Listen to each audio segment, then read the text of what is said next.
microphone because this is clearer. That's distorted. Mas kaya po na ito. Medyo tama na natin. Tama na eh. Tama na natin.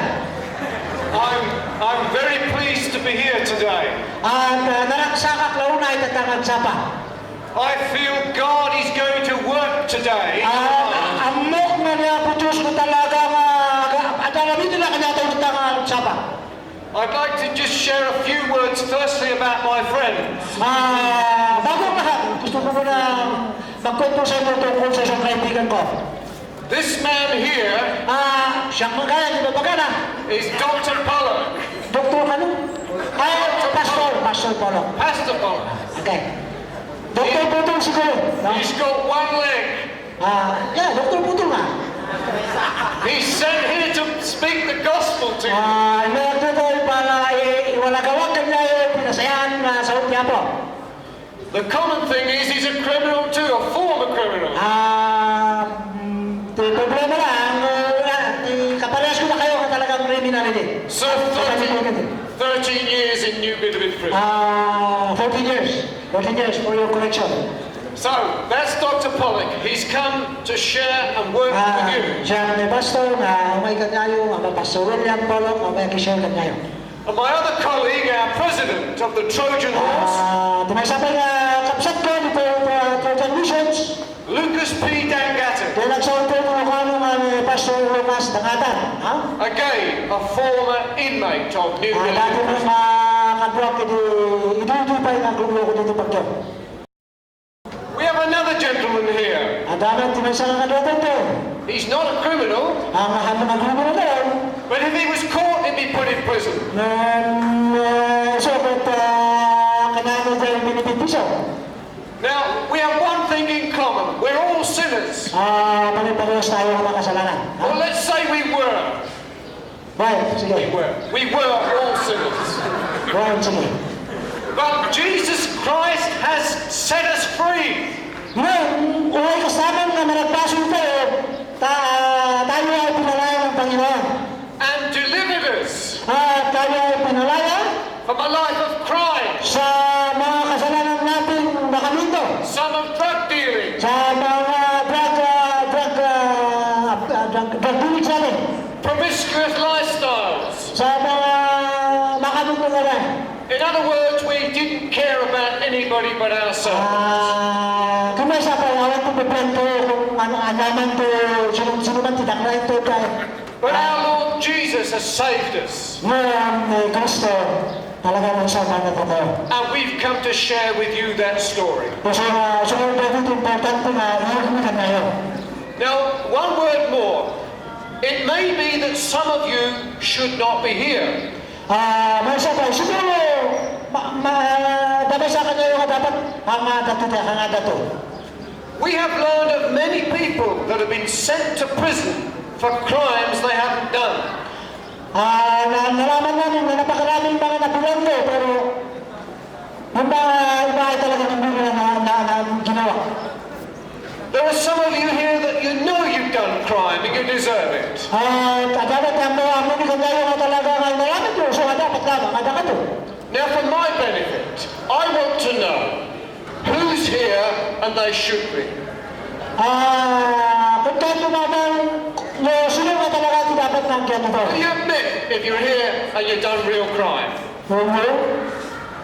Tell them. I want a response. Sino ka na talaga nga nangaraming pulikaso na? Talagang nangaraming tayo? Wala. At takto yung nangaraming pulikaso na ito, may eksento na peso. Basta kamay, kung talagang ginawa niyo yung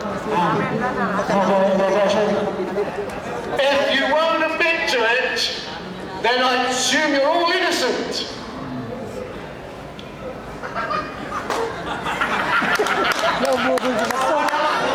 Gusto niya malaman kung lahat ba kayo na napulong rito talagang napulong dahil ginawa niyo yung krimen. Kasi naniniwala kami kahit sa munting lupa, hindi lahat ng nakakulong doon ay makasalanan o gumawa ng kasalanan. Gusto niyang matiyak, gusto niyang makita. Aminado ba kayo na kaya kayo nalagay dito dahil ginawa niyo yung krimen? O meron dito na alam niyo na wala kayong kasalanan pero nakakulong kayo dito? Gusto niyang malaman. Sino rito ang nakulong na walang kasalanan? Itaas ang kamay. Totoo ha? Totoo ha? Right. Totoo ha? Totoo. Right. Are you then guilty or innocent? Okay. Yung mga guilty naman, yung talagang alam niyo yan eh.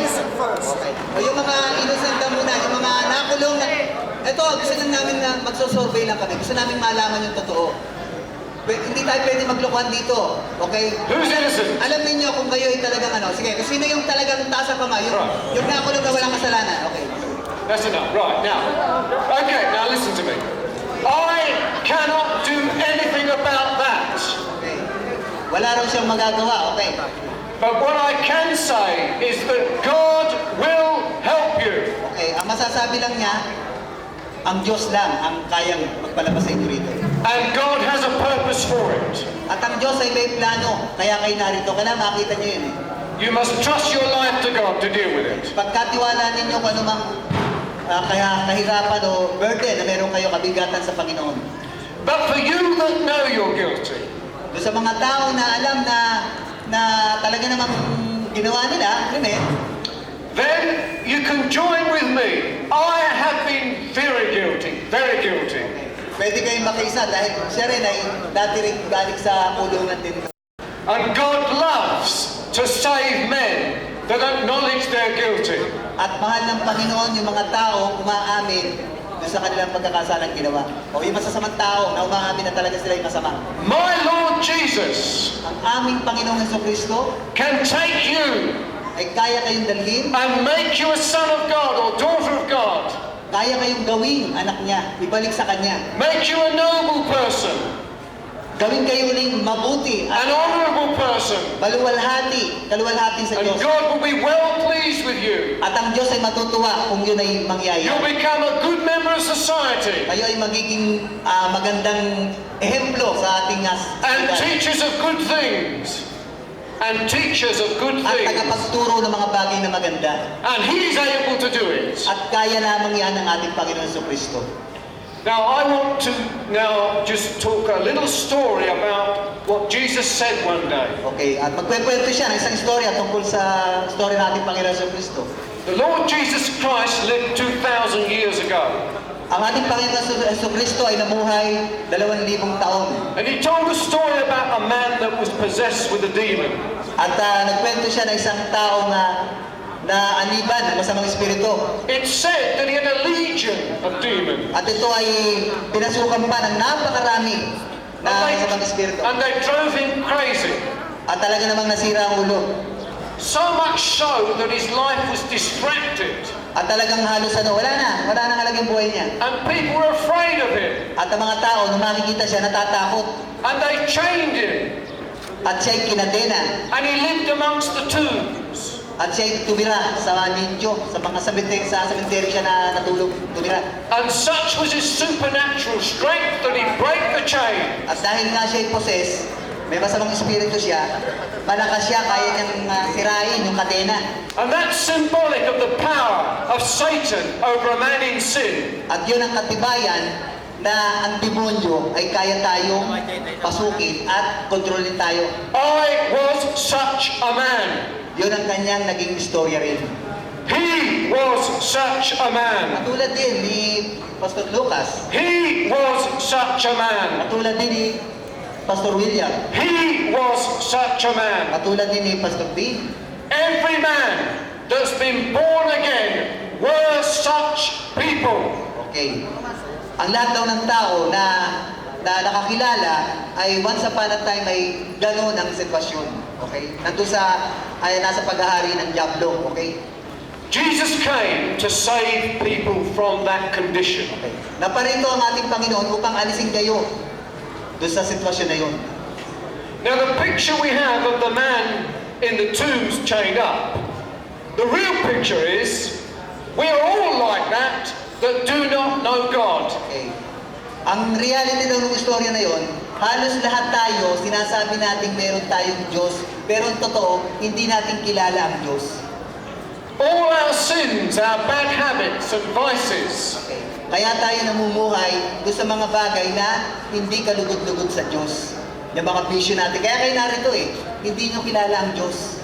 when we steal, kapag tayo nagnanakaw, when we speak evil, kapag tayo nagsasalita ng mga masasama, when we blaspheme, kapag tayo ay nangyuyurak o gumagawa ng mga kwentong masama na hindi kalugod-lugod sa Diyos, when we're wrongly angry at people, kapag ikaw ay naggalit sa iyong kapwa, when we act violently towards people, kapag ikaw ay nagwala at kung ano nun, pumatay ka, when we do all those things wrong, kapag gumawa ka ng mga bagay na talagang hindi karumal-dumal, God is not pleased with our lives. hindi natutuwa ang Diyos sa ginagawa natin.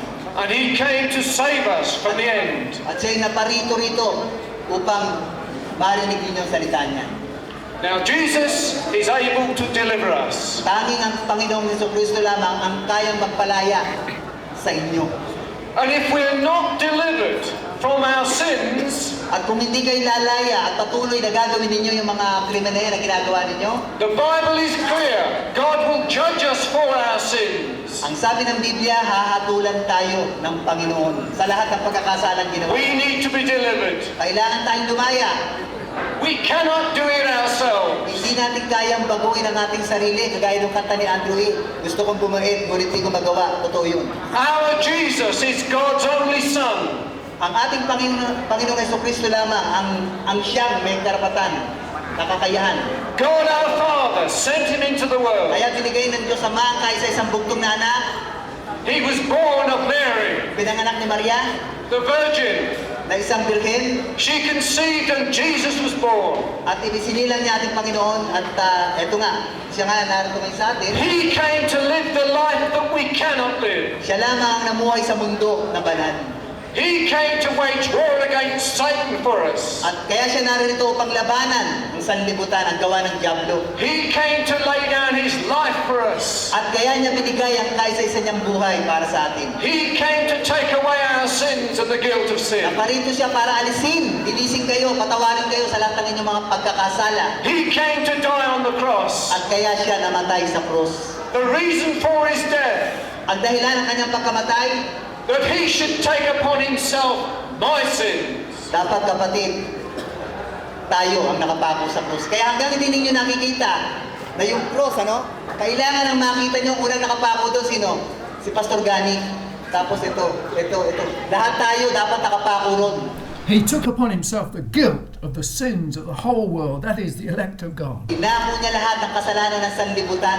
Yung kasalanan mo, lahat yon ay nasa kanya. Inako niya, kaya siya ibinigay ng Ama sa atin. That He might suffer the penalty that sin deserves. Upang hindi mo danasin yung parusa na dapat sa'yo, inako ng Panginoong Jesucristo.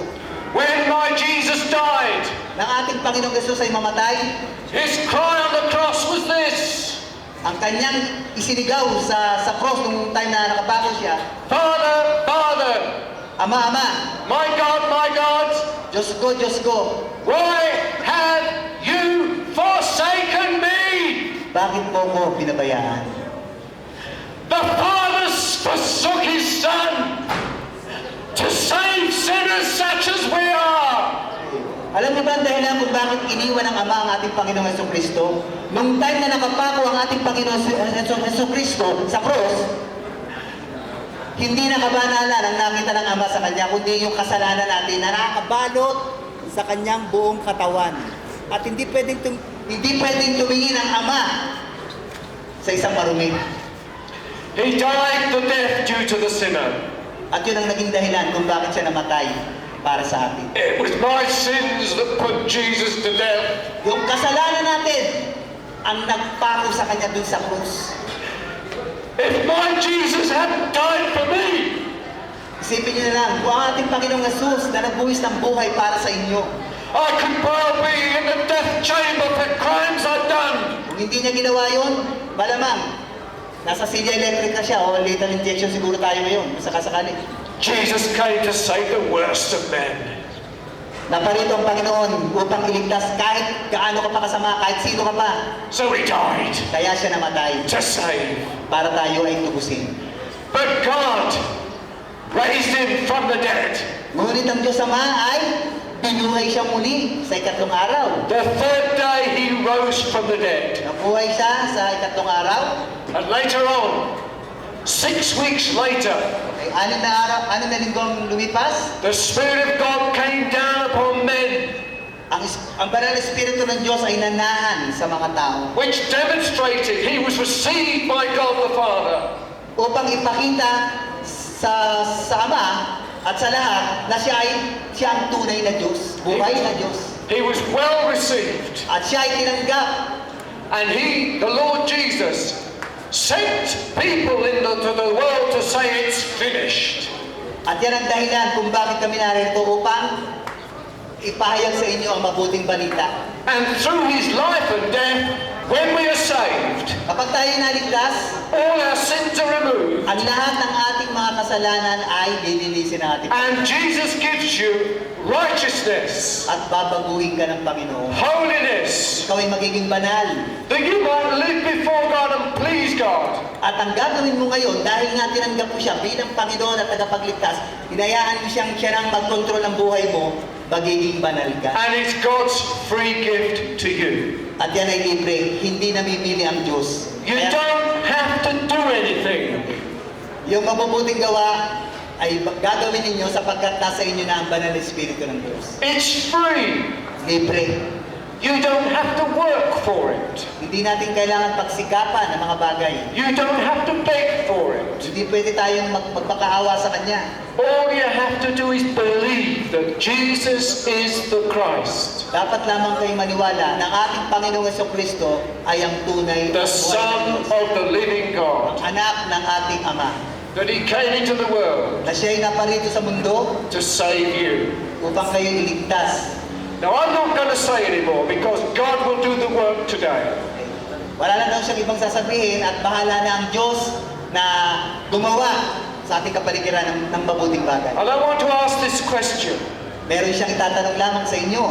How many of you people today want to know Jesus and be saved? Okay. Sino sa inyo ang gustong tanggapin at makilala ang ating Panginoong Jesucristo? Let me stand up, stand up. Pwede ba kayong tumayo? Now, this is what Jesus wants of you. Ito ang gusto ng ating Panginoong Jesucristo. He wants you to believe Him, Kailangan daw maniwala kayo. to trust Him totally. Magtiwala kayo sa Kanya lang. His words are found in the Bible. At magbasa ng Biblia. And then He wants you to be baptized At gusto niya kayo ay mabaptize sa Kanyang Espiritu. and follow Him from this day forward. At ang pagsuko ninyo, susunod na kayo sa Kanya.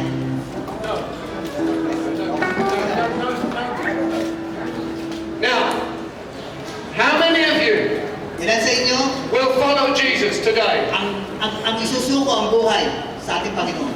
Hands up. Taas ang kamay ng mga gustong pagbalik loob sa ating Panginoon Jesucristo. Right. Gustong isuko ang kanyang buhay. Gustong mabago ang kanyang buhay. Gustong tanggapin yung buhay na walang hanggan.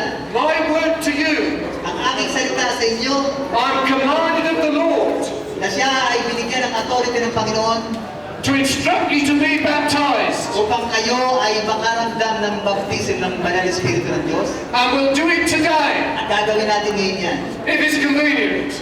Kung okay sa inyo. Payag pa kayo? Amen. Proclaim the wonders of my God and King. Jesus is His name, chosen by the Father, delighting in His Son, set apart by the Spirit. Our living God is one. Salvation is the answer to those in desperate need. Life-giving inspiration our Jesus came to bring. Chosen by the Father, redeemed by the Son, set apart by the Spirit. Our living God is one. Let me tell